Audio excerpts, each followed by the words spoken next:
Good morning. I'm Attorney Ben Crump, along with Attorney along with Attorney Terry Connors, who is a great lawyer who hails here in Buffalo, New York, as well as Attorney Ken Abbarno, who has offices in New York and Cleveland, Ohio, but was born here in Buffalo, New York. And along with Attorney Fu Zimmerman, we have the honor, the privilege of representing the family of a great lady, a hero for this community, an angel for her family, and you bear witness to her legacy, what she did as a mother. She raised a remarkable family. You will hear from her children about her sacrifice, about her dedication, her commitment as a loving, faithful wife for 68 years to her husband,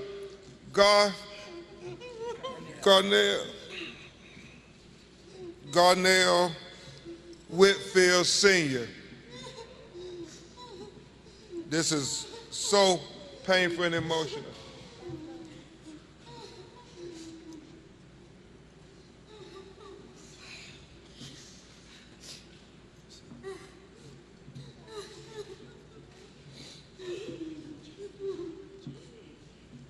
This is so difficult.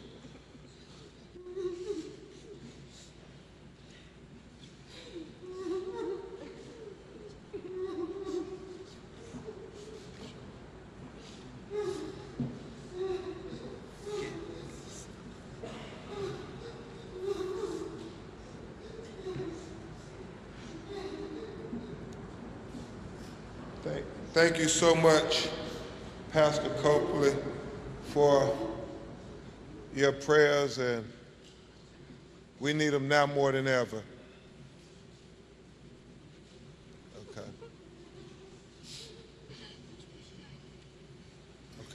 We will try to proceed during this hard time for the family. She was committed to her husband. She was committed to her children. And obviously, you see, she was very committed to her grandchildren. You have a whole host of her grandchildren who are present here at this church with her 4 children. Her son, Garnell Jr., her son, Raymond, her daughters, Angela, and her daughter, Robin. After I give some remarks, you will hear from Attorney Connors and Attorney Abbarno, and then you will hear from the people who knew her best.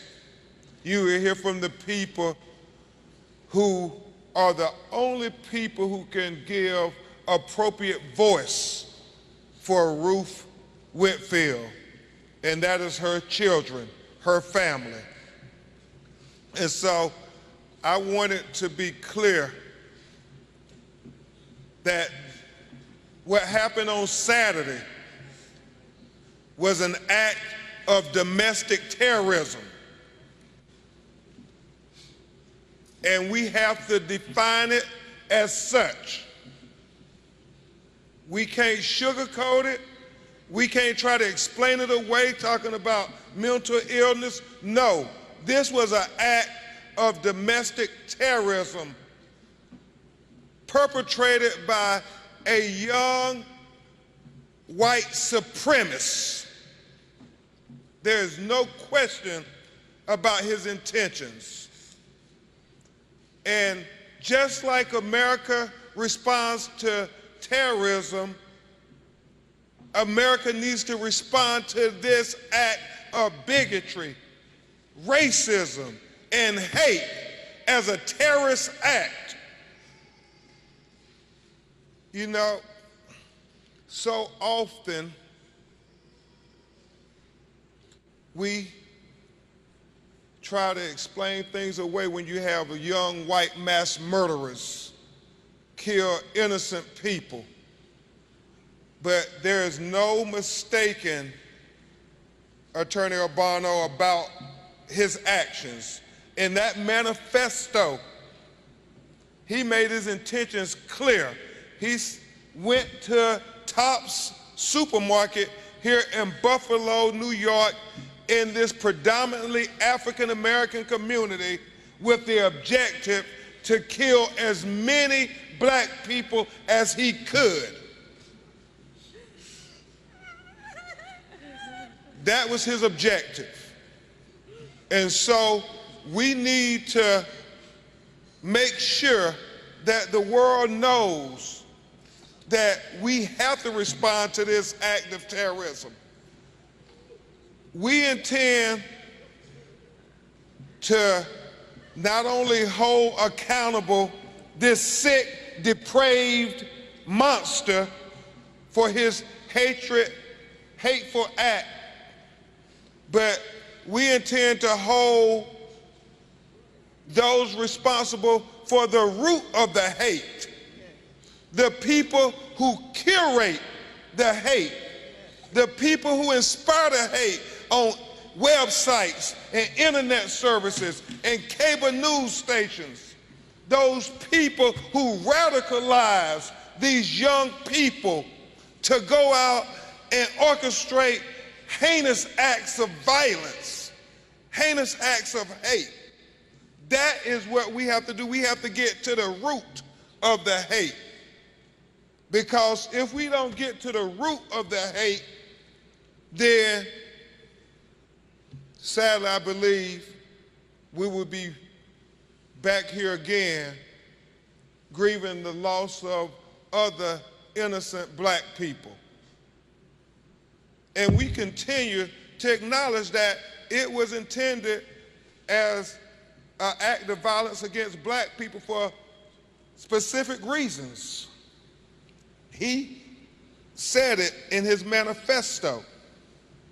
And we look at that manifesto, Joe, and you have to acknowledge everything that he put in there was inspired by these people who are trying to motivate these young people. You know, you think about this race replacement theory that he talked about in this manifesto. There are people who are pushing this hatred on these young people, indoctrinating their minds to go out and commit violence. I mean, these politicians who are trying to, you know, use fear to inspire their base, to help get cable news ratings. It's these people who are accomplices to this mass murder. And Cliff, even though they may not have pulled the trigger, they did load the gun for this young white supremacist. They loaded the gun. And we have to hold them accountable too. We cannot let people continue to radicalize our young people to hate one another because the color of their skin. We're better than this, America, and we have to show the world that we're better than this. Because that's what Ruth Whitfield's spirit would command us to do as she looks down from heaven, to try to use this tragedy to inspire positive change, to inspire policy change, not just on the local level or the state level, but all over America. This is what Ruth Whitfield's spirit commands us to do, to inspire change. You know, this is an opportunity for us to try to finish the policy that was initiated when the young white supremacist Dylann Roof killed all those innocent black people in the church in Charleston, South Carolina, Angela. I mean, we talked about then having an anti-black hate crime bill passed by the U.S. Congress, but it stalled. And we saw last year, Stephanie, and we celebrated it, that they passed that anti-Asian hate bill. So maybe in the wake, Tiffany, of this tragedy here in Buffalo, New York, Raymond, just maybe we can finally get the anti-black hate crime bill passed in the United States Congress in the spirit of these lost lives here in Buffalo, New York. We are imploring President Biden to use whatever influence he has to tell America we need to pass this bill because Black America is suffering right now. And we need to know that our top leaders in America react and respond when we are hurt too, like they acted and responded when others were hurt. I believe the anti-Asian hate crime bill passed with very little resistance. And so I expect the Democratic leadership to push forward this anti-black hate crime bill with the same conviction. It is only appropriate. It is only right. This is the spirit of Ruth Whitfield talking to do something positive in the wake of all this pain.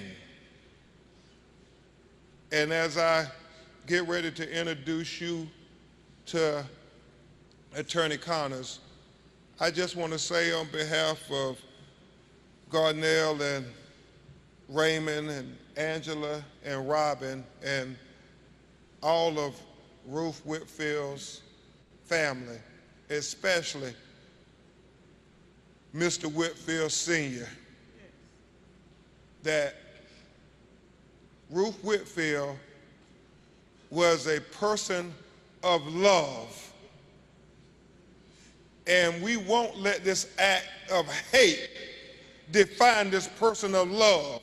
Her family will define her legacy. Her family will remember her for the love that she instilled in them, in this community, and in this world. Her legacy will be a legacy of love, not hate. That is the legacy of Ruth Whitfield. And her children, in just a few minutes, will tell you why that is so important, America, why that is so important. At this time, I'm going to introduce you to a great lawyer who many of you here in Buffalo, New York know very well throughout the state of New York. He is a great lawyer and a prince of a man. Attorney Terry Connors is somebody who is a stakeholder in this community. And he's going to be a person who, along with the Whitfield family, helped bring healing to Buffalo, New York. I give you Attorney Terry Connors to talk about the legal strategies that we're going to put forth. Attorney Connors.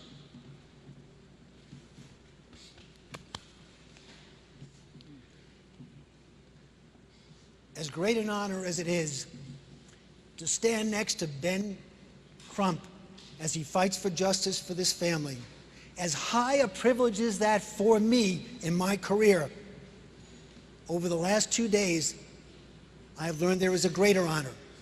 There is a higher privilege. And that honor and that privilege is to work for this family, is to help this family find some answers that they so desperately want and that they are so desperately entitled to. That, to me, is the culmination of my career, the ability to answer those questions, to answer why is it that an 18-year-old with a mental health history can buy an AR-15? Why does that happen? Not just in this state, but throughout the country. Why is it that that same person can travel across state lines and buy a high-velocity magazine that shoots 70 rounds of bullets to kill? No other reason. Hollow point bullets designed to kill. Why is it that that can happen in this day and age? Haven't we seen enough tragedy? Haven't we seen enough sorrow and pain? Look at the pain on this stage. But when Ben said we're going to do a root analysis, he's right. We're going to drill down on those issues. We're going to get to a root cause, because we're not only going to look at what the monster did on that fated day, we're going to look at what happened along the way. What red flags were ignored? Why is it that this was able to accomplish? How did this evil get so far in its journey? We're going to get to the bottom of it. We're going to find out those answers, because these people, they deserve these answers. They need to know why a woman who led a miraculous career, she was so valued. As we speak over on the east side of Buffalo near Tops, so many people come up to us and tell us stories about Ruth and tell us what she did and the commitment she had to this community and to this family. She should never have had to die that way. And if we can do anything as lawyers to stop that, we're going to do it. So stay tuned. Thank you so much, Attorney Connors. And now you will hear from another great lawyer who I told you was born here in Buffalo, and this is just as personal to him as it is to Attorney Connors and Attorney Zimmerman and everybody working on our legal team on this matter. Attorney Ken Abbarno is no stranger to standing up for those victims who need to have some sense of accountability. And he's going to talk to you about that for a few minutes. Attorney Ken Abbarno, great lawyer, born in Buffalo.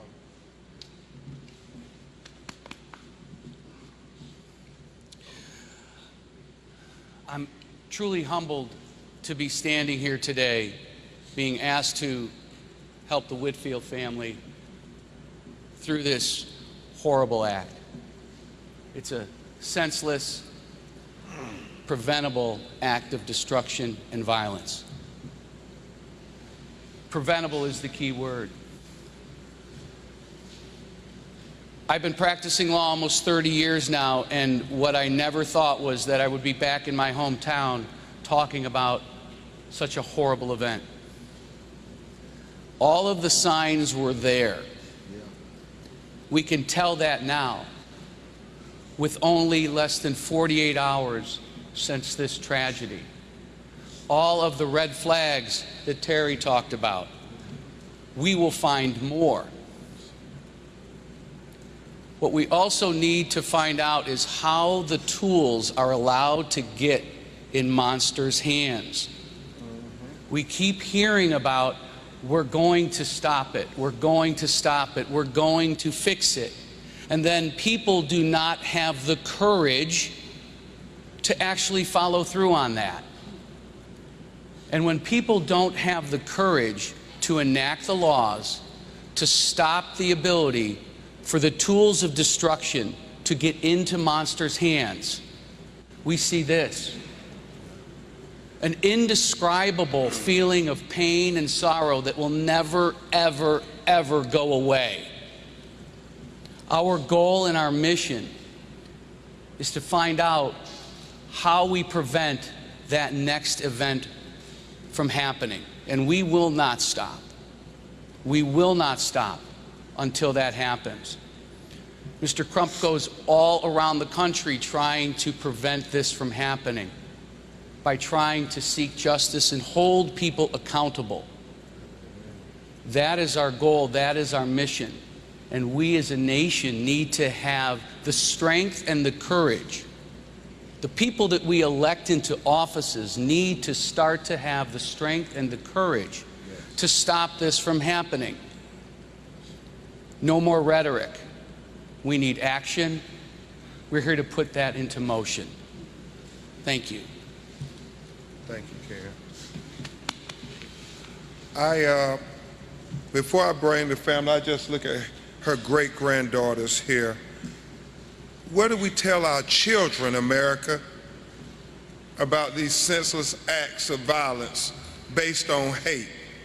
That's what this day is about, to give a voice to the people who have morals, to say that we won't let hate overtake us, that we will find the morality in the best of us to overcome this hate. That's what it is about. I mean, you have Tiffany and the granddaughter, and you have the great-granddaughters here.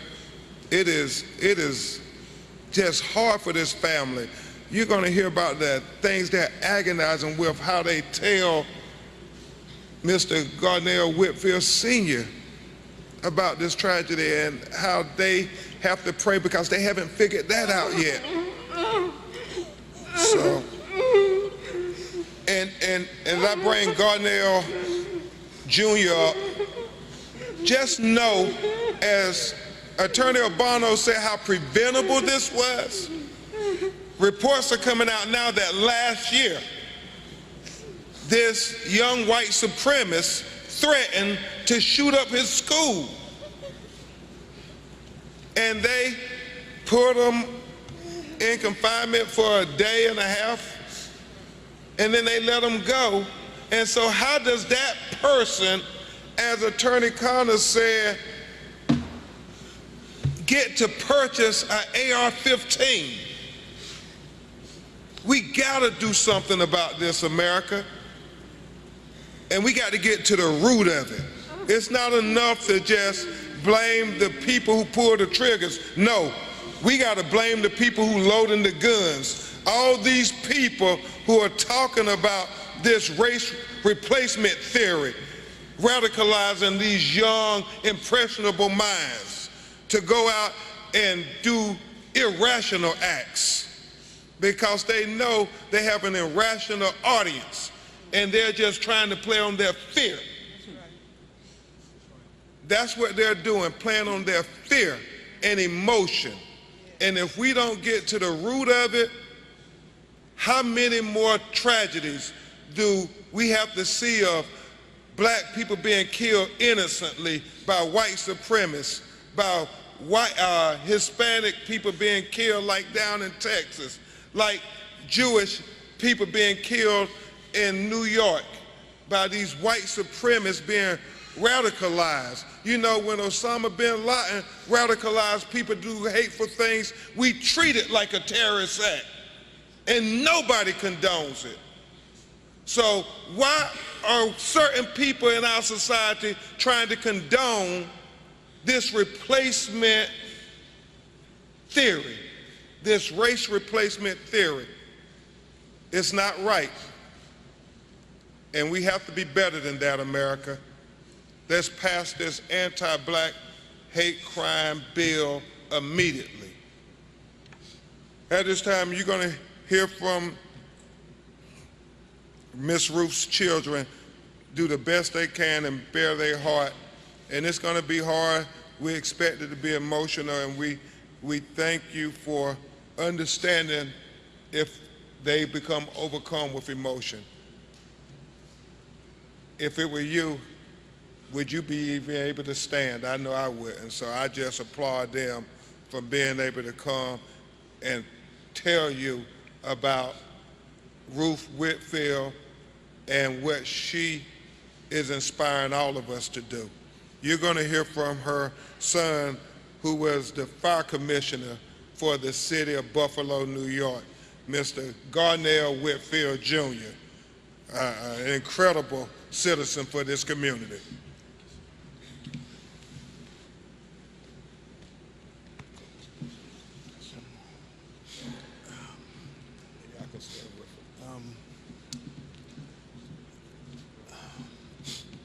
Obviously, there are no words that that come to mind that fit this occasion as we stand here as a family, forever changed, forever damaged, forever without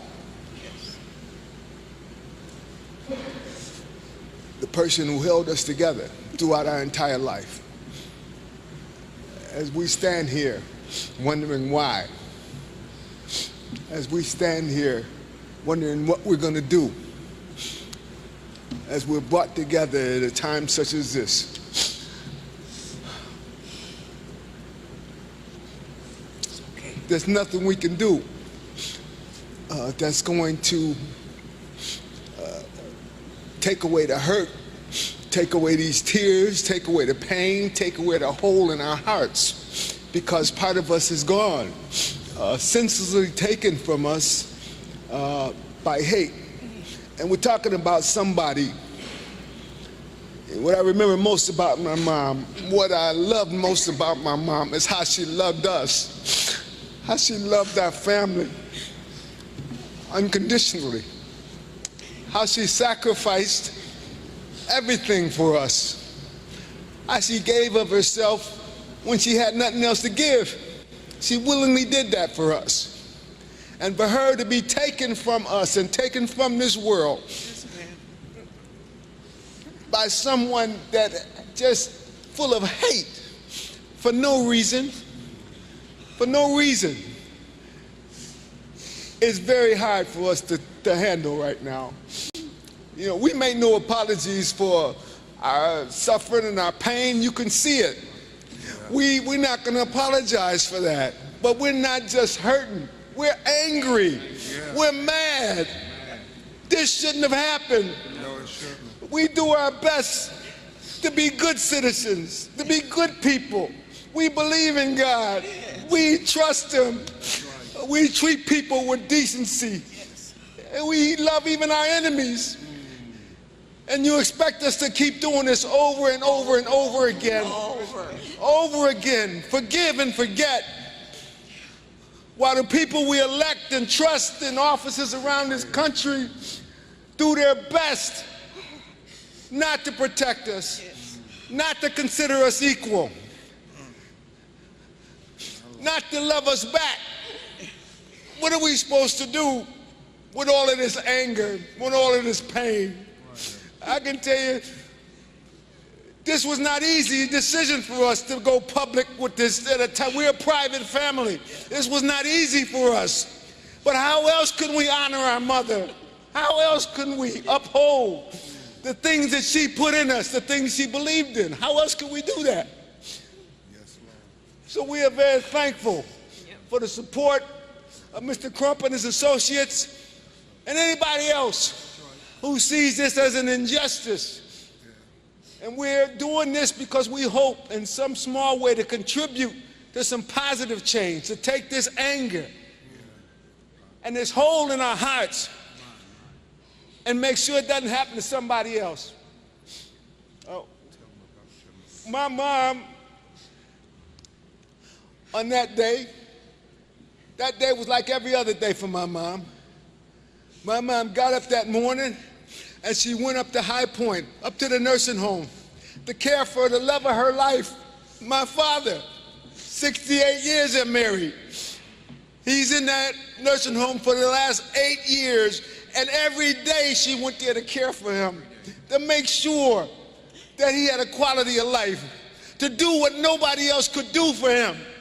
She did that. When she didn't feel like it, she did it. And she didn't feel like it on this past day either. But she did it anyway. She left there to get groceries on the way home. And she encountered this evil, hateful. She didn't deserve that. She didn't deserve that. Nobody deserves that. How can we just sit here? You guys are out here covering this. What are we going to do to change it? How do we hold people accountable if you don't help us? We're thankful that you're here. But it's just not some story to drive the news cycle. This is our mother. This is our lives. We need help. We're asking you to help us. Help us change this. This can't keep happening. I can go on and on. I can go on and on talking about my mother.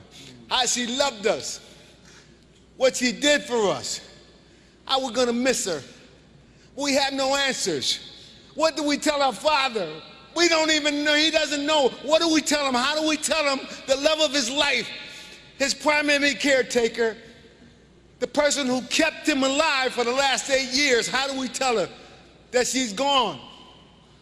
Not just that she's gone, but she's gone at the hands of a white supremacist, of a terrorist, of an evil person who's allowed to live among us and keep perpetuating this madness. How do we tell him that? What do we do to treat him in a manner consistent with what he's used to going forward without her? None of us can take her place. That's what we're left with. This is not going to stop now. We got to live the rest of our lives with this. So it's our hope and our prayer that with the help and assistance of Mr. Crump and others, that we can make some positive change and shed light on this evil, this cancer that is growing amongst us. Thank you.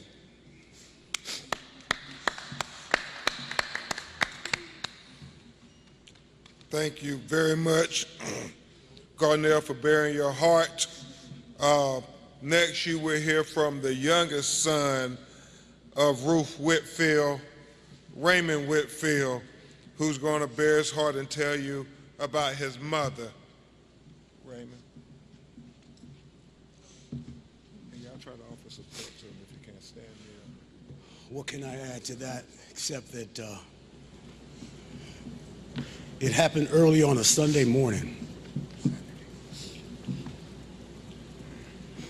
I was brought into the world on Mother's Day. My mother shared with me over the years that I was the best gift ever, but I couldn't protect her on that day. I bear an extra burden because years later, okay, in my career, I took my parents with me to New York, where I worked, and we bought a house and we lived together in New York. Then we moved to California. And you know why we came back? Because she loved all of us, not just me, that much. She was happy there, okay? And this was their home. This was Buffalo. She came back to Buffalo. And I just wanted to be known that she taught us to be unapologetically, for those people who do not see us, how dare you not see us as American? We stand here on the blood, sweat, and tears of our ancestors, and she taught us to be proud of that fact, okay? She was unapologetically an African-American princess, okay?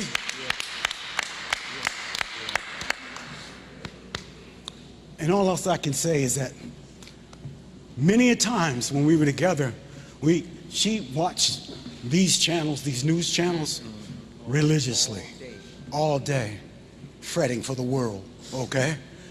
And many times I sat with her watching, and too many times we watched this man fight these same battles with other families, standing behind them, trying to fight back tears and pain.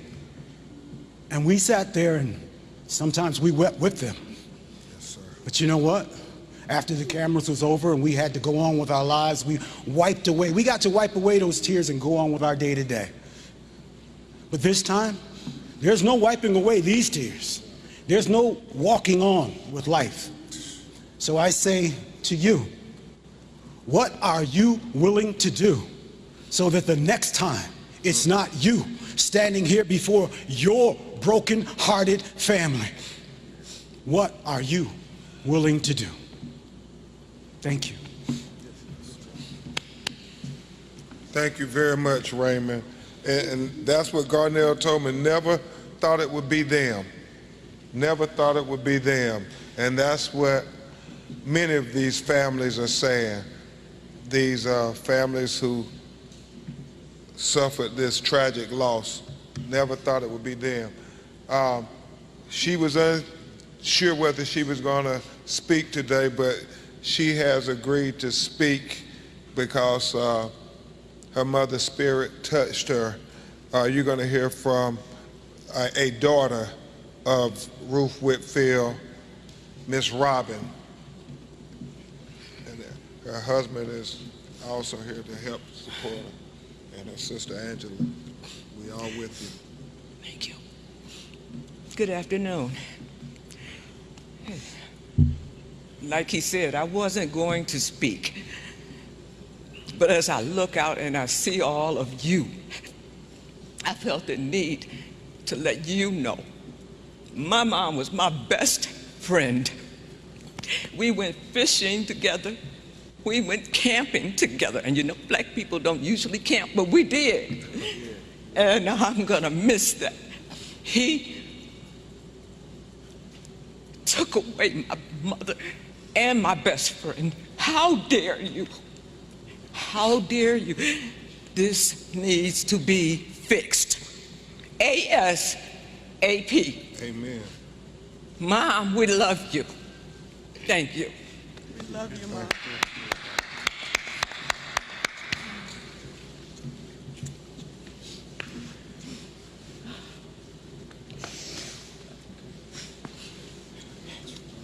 Okay, you want to say something? I too just want to also say that we loved our mother. She was an 86-year-old powerhouse. She was beautiful, she was immaculate, and she loved us. There's people used to joke and say our family reminded them of the Cleavers. They did. Because even though we lived in the city, we weren't allowed to be of the city. And that was, we didn't understand it then, but we do now. Thank you, Mom. Thank you.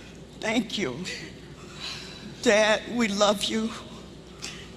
And I don't know. It's okay. We're gonna be there for you. I thank Mr. Crump and his associates. And I also thank you all because this gives me a hope that something will change. Something has to change. Has to change. Thank you all. Thank you so much, Angela.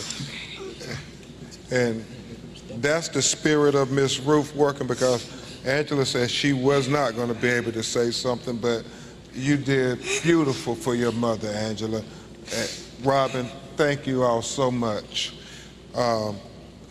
I don't know if any of the grandchildren, and Tiffany, her granddaughter, I'm sorry, Camilla, Tiffany, if you want to, okay. Yes. Camilla, her granddaughter. I wrote this down because I know I can't even think straight. Take your time. If I had to use one word to describe my grandmother, it would be devoted. She was a devoted grandmother, mother, and wife, still taking care of my grandfather, even on days she was in pain herself. And she gave so much of herself to her family. She loved cooking big meals and sharing food with us, and we will always remember her for her food, especially her macaroni and cheese and her pound cake. And we keep a tradition of having Sunday dinners that started with her at her house. She loved shopping and always made sure to look her best. If she saw a dress or a shirt or a purse or anything that she thought would look good on you, she would not hesitate to bring it home to you. And she was somebody you could talk to without worrying about being judged at all. Wow. Such a good listener. And she would choose her words wisely before she responded and speak love into any situation that you had going on. Wow. My baby is 17 months old, and she was building such a beautiful relationship with her. She was our downstairs neighbor, and every time we came or went, she would knock on her door for a hug or a kiss. And I just try to walk so fast in and out the house now so that she doesn't try to stop. and she will be missed. We love you, Grandmommy. Okay. Thank you so much, Camila.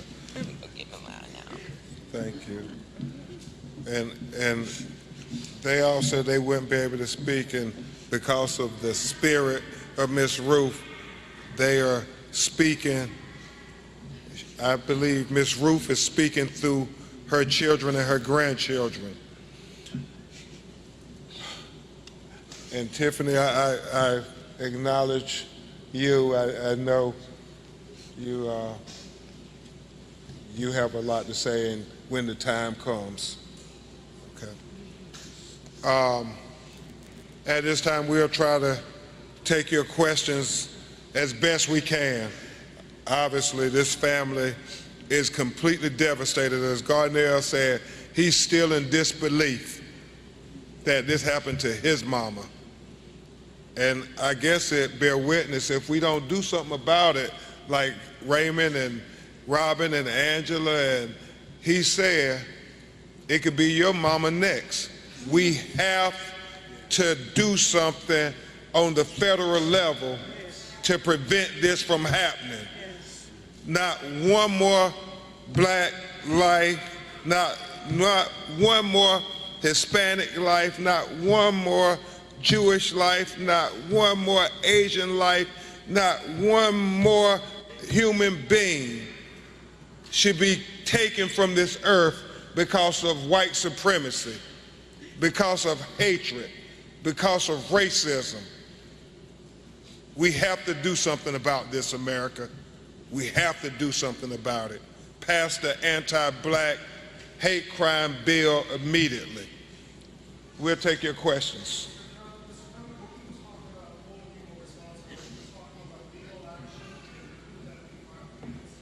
Yeah, I have Attorney Connor and Attorney Abbarno speak to that now.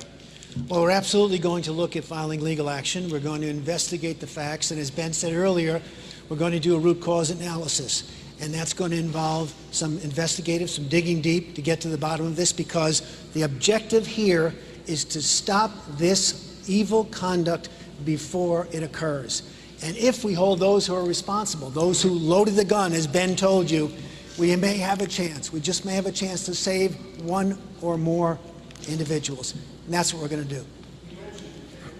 You know, that bears drawing emphasis too, because it really is, we always talk about who pulled the trigger, but we really need to start focusing on who loaded the gun.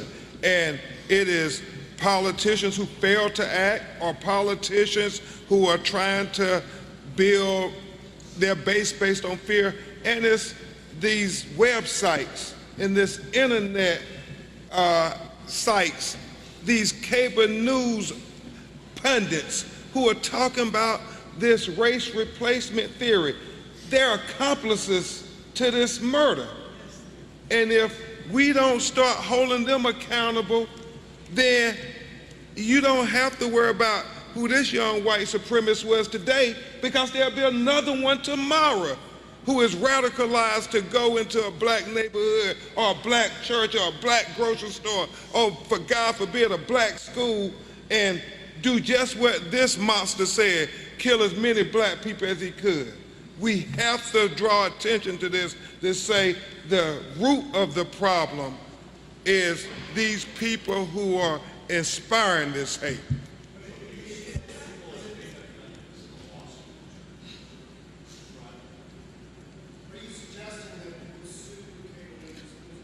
We're looking at trying to hold everybody accountable who had a responsibility in loading that gun. And that's why we're investigating, because we're going to be looking at everybody.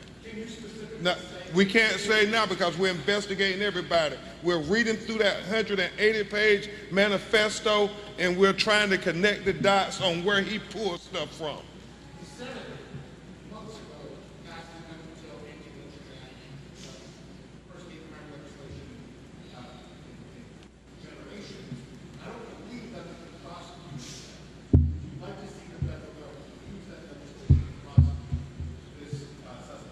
We would like to see them use that law. We also would like them to use the terrorist laws that they charge and convict terrorists of, because this was a terrorist act. It is no less a terrorist act because it was a black grocery store. This was a domestic terrorist act, just like they did in Oklahoma City bombing and all the other terrorist acts like Columbine and Parkland. This is just as bad, and we should not have it have one less degree of any respect and consideration because it was a black grocery store.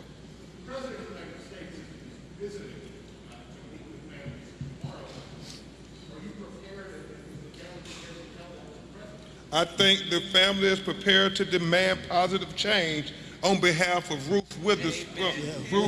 Without question. Without a question. They're ready. Yeah. And I'm sorry, somebody had a question, I interrupted. Was it you? You had the question and I interrupted you.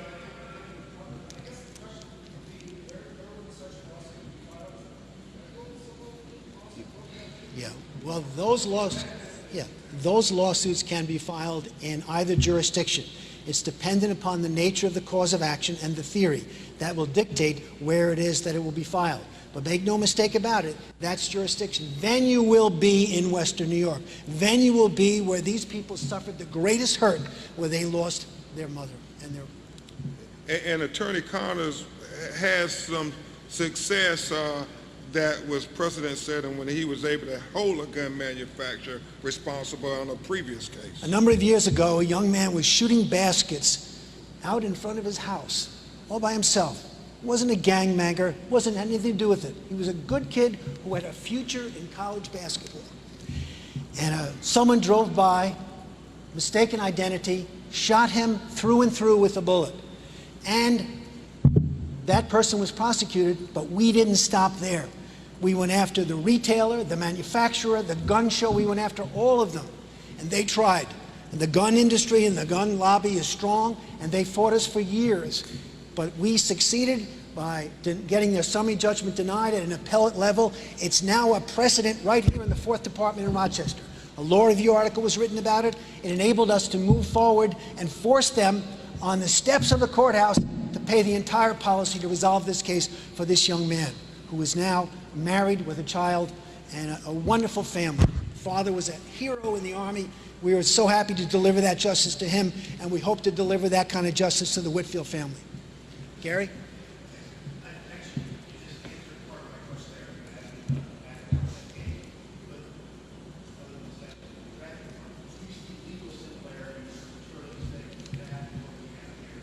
Yeah, there are some similarities with our fact pattern, which is still being developed. We're doing investigation right now, even as you speak.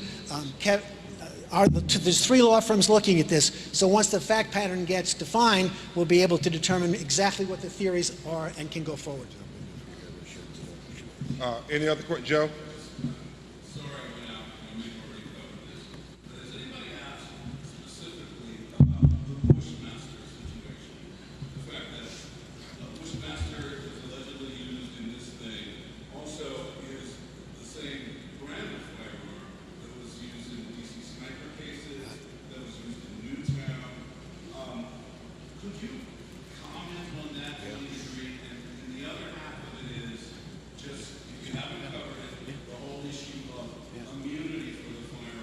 I can talk about that. Go ahead, you go first. As it relates to the manufacturer and Bushmaster in particular, we're going to look at a pattern and a practice, and we're also going to look at all of the other ways that manufacturers could keep these arms out of monsters' hands. We talk about the tools. That is the tool. How is it that those tools can come into everyone's hands that seem to want them? They talk of background checks. They talk of the ability to try and limit the use of these, and they're failing. And we need accountability for those failures. As for the immunities... Yeah, I'm so sick and tired of the gun industry waving that immunity in the face of such tragedy. Waving that immunity in the face of the horror that's brought. They challenged us on the immunity, and we told them there's 6 exemptions to that immunity in that statute. And we're going to find one of those exemptions, and then we're going to litigate this case and see how immune they really are.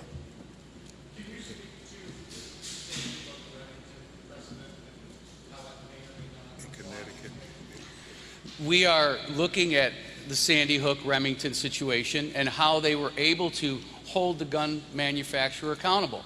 Similarly here, we are going to digest and find all of the facts available to draw similarities and parallels to that, because they're more likely than not are parallels, similarities, the way these guns are advertised and such. So we will be looking at that.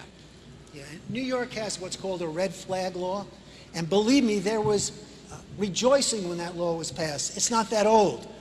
The problem with the red flag law is it doesn't mean anything.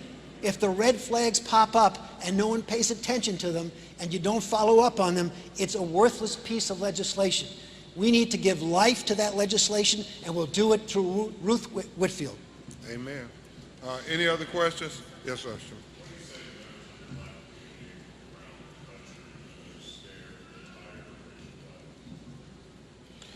You know, that's why we're looking to our leadership on the highest levels to be responsive to this. This was an act of domestic terrorists.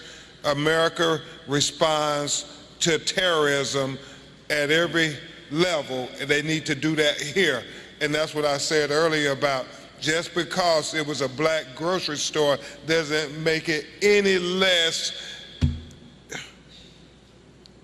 God-awful than any of the other massacres, whether it's Columbine, Parkland, Oklahoma City bombing. No, this tragedy, now we know, it's been the second one since South Carolina shooting tragedy, now this, and there were many other smaller ones in between, but these two were significant. And so we expect everybody from the President to the United States Congress to respond to this act of terrorism like it was an act of terrorism.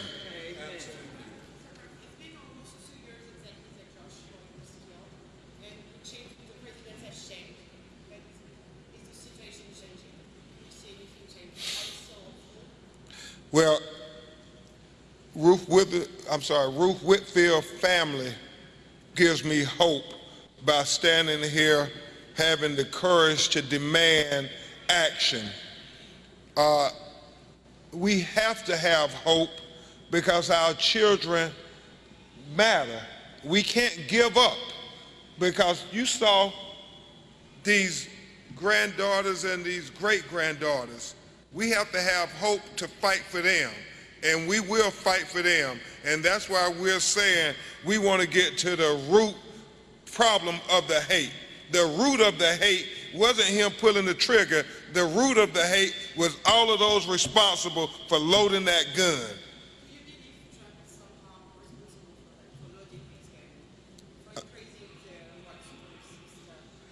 We are investigating everybody who had a website, all these theories that this 18-year-old radicalized white supremacist pulled from.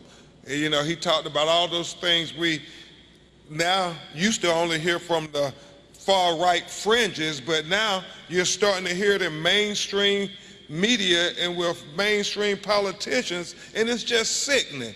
It's just sickening, America, that we are trying to condone hate.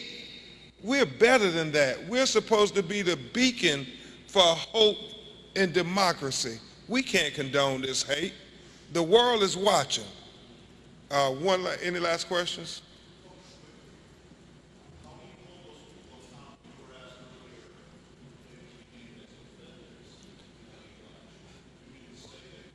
Well, we're going to look at everything. We're going to explore every possible legal remedy that is possible to hold them accountable. You know, there was a black woman with the Southern Poverty Law Center that held the Ku Klux Klan responsible for the murder of her son. So there's some precedent in America for holding hate groups responsible for violent acts. Thank you all. We will keep you informed. And please pray for Ruth Whitfield family as they mourn her loss and try to figure out how they're going to tell Garnell Whitfield Sr.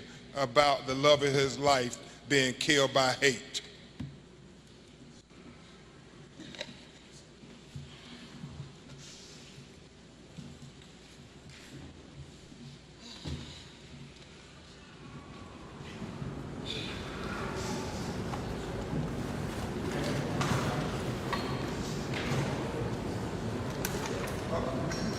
Hold on, fill in the names, family, before y'all leave. I'm sorry.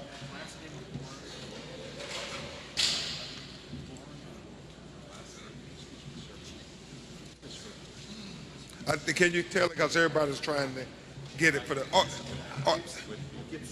Okay.